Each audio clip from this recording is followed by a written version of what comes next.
శ్రీమాత్రే నమః. Divine Damodar channel వీక్షకులకు స్వాగతం. మునుపటి వీడియోలో కొన్ని నక్షత్రాల వారికి వచ్చే సమస్యలు మరియు వాటి పరిహారాల గురించి తెలుసుకున్నాం.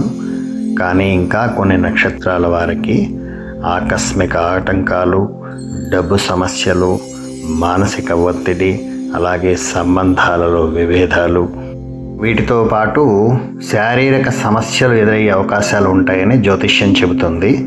ముఖ్యంగా ఈ నక్షత్రాల్లో పుట్టిన వారు కొన్ని చిన్న తప్పులు చేస్తే అదృష్టం కూడా చాలా దూరం అవుతుందని అంటారు. కానీ భయపడాల్సిన అవసరం లేదండి. ప్రతి సమస్యకు ఒక పరిహారం కూడా ఉంటుంది. ఈ వీడియోలో కొన్ని నక్షత్రాల రహస్యాలు, వాటి ప్రభావం, అలాగే చేయాల్సిన శక్తివంతమైన పరిహారాల గురించి పూర్తి వివరంగా తెలుసుకోబోతున్నాము. చివరిలో చెప్పే పరిహారం చాలా పవర్ఫుల్, దాన్ని మిస్ అవ్వద్దండి. కాబట్టి వీడియోను చివరి వరకు తప్పకుండా చూడండి. అలాగే వీడియో నచ్చితే ఓ లైక్ కూడా చేయండి. ముందుగా పునర్వసు నక్షత్రం. ఈ నక్షత్రానికి సహజంగా వచ్చేటువంటి సమస్యల్లో అజీర్తి సమస్య చాలా పెద్దదండి. చాలామంది ఈ నక్షత్రంలో ఉన్నవారు ఆహార పదార్థాలు జీర్ణించుకోలేక ఇబ్బంది పడుతూ ఉంటారు. వీరు కాస్త పాతబడిన పదార్థాలు, నిన్నటి పదార్థాలు ఈరోజు తీసుకోవడం, లేదా సరిగా నమలకుండా మింగేయడం వంటి అలవాట్ల వల్ల ఈ అజీర్తి సమస్య వేధిస్తూ ఉంటుంది. అలాగే కాలేయ సమస్యలు కూడా వీరికి ఇబ్బంది పెడుతూ ఉంటుందండి. ఆ కాలేయ సమస్య వస్తే వీరికి చాలా ఇబ్బంది పెడుతూనే ఉంటుంది. ఆహారం సరిగా అరగకపోవడం ఒక పక్క అయితే, ఈ కాలేయ సమస్యతో పచ్చకామెర్లు, జాండీస్ అంటాం కదా, అలాంటి సమస్యలతో కూడా ఇబ్బంది పడుతూ ఉంటారు కొంతమంది.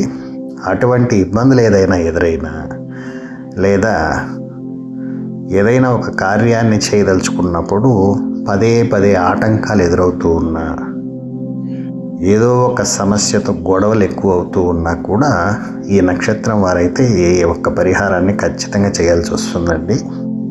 వీలున్నప్పుడల్లా రామనామ జపం చేయటం చాలా శ్రేయస్కరం అండి. ఎందుకంటే రాముడు అగ్నితత్వ దేవత కాబట్టి ఈ అగ్నితత్వం అనడం శరీరంలో పుష్కలంగా ఉంటే మీకు అజీర్తి సమస్య రాకుండా ఉంటుందండి. అలాగే కార్యాటంకాలు కలగడానికి మీరు గురువులకు సేవ చేయడం చాలా ఉత్తమం అండి. గురువు యొక్క అనుగ్రహం ఉంటే ఈ పునర్వసు నక్షత్రం వారికి అనేక రకాలైన అదృష్టాలను పొందేటువంటి అవకాశం ఉంటుంది. కాబట్టి పెద్దవారికి, గురువులకు సేవ చేయడం ఎంతో శ్రేయస్కరం, గొప్ప పరిహారం అండి ఇది. తదుపరి పుష్యమి నక్షత్రం. ఈ నక్షత్రానికి సహజంగా వచ్చే సమస్యల్లో ఎముకల బలహీనత. ఈ ఎముకల బలహీనత వల్ల పిక్కలు, మోకాళ్ళు, అలాగే మోచేతులు, మణికట్టు భాగంలో, మెడ వంటివన్నీ కూడా కాస్త నొప్పిగా ఇబ్బంది పెడుతూ ఉంటుందండి చిన్న వయసులోనే. సుమారు 30-35 సంవత్సరాలు వచ్చేటప్పటికి ఈ నొప్పులన్నీ ఆరంభమైపోతుంది ఈ పుష్యమి నక్షత్రంలో ఉన్నటువంటి వారికి. అలాగే గుండె సంబంధిత ఇబ్బందులు కూడా ఉంటుందండి. అంటే ఇర్రెగ్యులర్ బీటింగ్స్ రావటం, కొంత దూరం నడిచేటప్పటికి ఆయాసం అనిపించటం, ఏదో తెలియని ఆందోళన, మనోవేదన, ఏదో ఆలోచనలు, అంతర్గతంగా ఓ యుద్ధమే జరుగుతూ ఉంటుందండి వీరికి మానసికంగా. ఇటువంటి సమస్యలు గనక వేధిస్తూ ఉంటే దీనికి ఒక చక్కటి పరిహారం కూడా ఉందండి.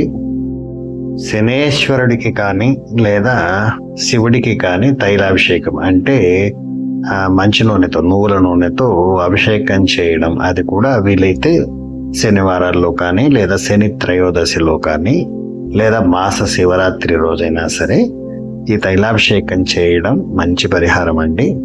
అలాగే పారిజాత వృక్షాన్ని పూజించడం కూడా చాలా వరకు వీరికి అదృష్టాన్ని ఇస్తుందండి. ఈ పుష్యమి నక్షత్ర జాతకులు సోమరితనాన్ని వదిలి ఈ 2 పరిహారాల్లో ఏదైనా ఒకటి చేస్తే ఖచ్చితంగా వీరి జీవితంలో అనేక రకాలైన మార్పులతో పాటు ఈ కీళ్ల నొప్పి అనేది వేధించడం అనేది వదిలేస్తుందండి. ఖచ్చితంగా చాలా వరకు మంచి జరుగుతుంది.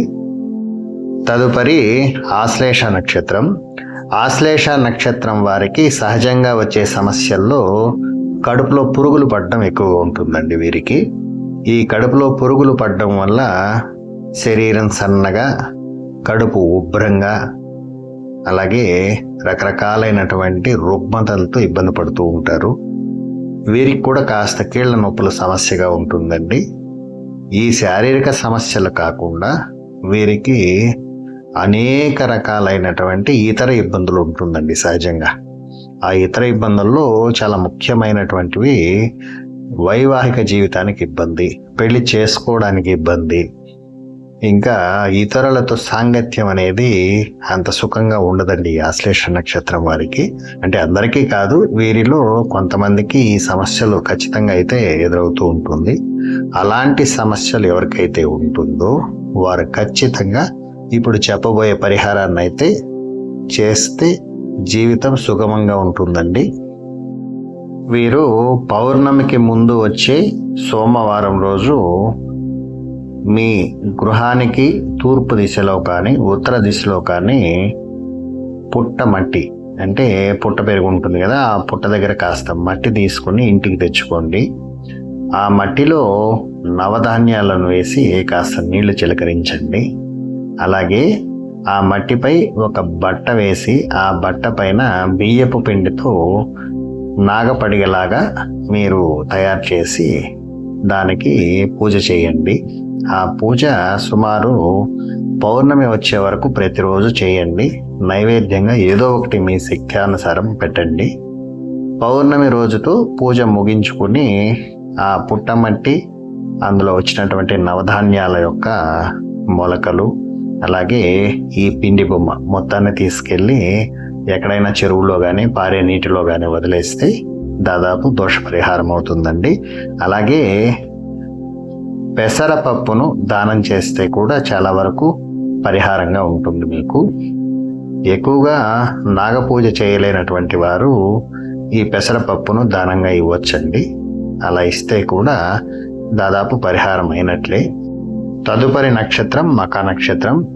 ఈ మకా నక్షత్రం వారికి సహజంగా వచ్చే సమస్యల్లో వెన్నునొప్పి వేధిస్తూ ఉంటుందండి. వీరికి కాస్త ఎక్కువసేపు నిలబడిన లేదా బైక్ రైడింగ్లో కానీ ఎక్కువసేపు ఒకే పొజిషన్లో కూర్చోవడం వల్ల వీరికి ఈ వెన్నునొప్పి సమస్య వేధిస్తూ ఉంటుంది.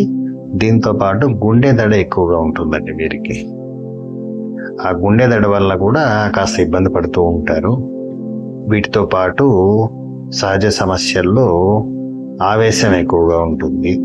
ఏదో సాధించాలన్న తపన వల్ల ఈ ఆవేశం వస్తూ ఉంటుందండి. సాధించడానికి సమస్యలు ఎక్కువగా ఉంటాయి. ఏ పని చేయాలన్నా సమస్యలు ఎదురవుతూ ఉంటాయి వీరికి. అలాగే వీరిలో కొంతమందికి ప్రజాదరణ విపరీతంగా ఉంటుంది. ఆ ప్రజాదరణ వల్ల వీళ్ళ సొంత పనులు చేసుకోలేక ఇబ్బంది పడుతూ ఉంటారు. అటువంటి వారికి ఈ పరిహారం అండి. మకా నక్షత్రం వారు పితృదేవతల ఆరాధన, అలాగే రావి చెట్టుకు ప్రదక్షిణ చేయడం ఎంతో పరిహారంగా ఉంటుందండి. ఎంతో మేలు చేస్తుంది కూడా. రావి చెట్టుకు ప్రదక్షిణ అనేది కనీసం నెలలో ఒక రోజైనా రావి చెట్టుకు ప్రదక్షిణ చేయడం వీళ్లకు ఎంతో శ్రేయదాయకం, అదృష్టం కూడాను. ఈ రాగి చెట్టు ప్రదక్షిణ అనడం 27 నక్షత్రాల వారు కూడా ఏదో ఒక సమయంలో 8 రోజులు కనుక మంగళవారం నుంచి తిరిగి మంగళవారం వచ్చే వరకు ప్రదక్షిణ చేస్తూ రోజు కొబ్బరికాయ సమర్పిస్తూ ఉంటే ఖచ్చితంగా ఆ రాగి చెట్టు యొక్క వైబ్రేషన్ పవర్, అంటే రాగి చెట్టులో వటయక్షిణి దేవత అనే దేవత ఉంటుంది. ఆ యక్ష దేవత వల్ల ఎన్నో సుఖాలు అయితే దొరుకుతుందండి. చాలా కష్టాల నుంచి విముక్తి కలుగుతుంది కూడా. ఈ వీడియోకి ఒక లైక్ చేయండి. ఇలాంటి మరెన్నో వీడియోల కోసం నా ఛానల్ సబ్స్క్రైబ్ చేసుకోండి. అలాగే మీ ఫ్రెండ్స్కు, బంధువులకు షేర్ చేయండి. సర్వే జన సుఖినో భవంతు. నమస్కారం.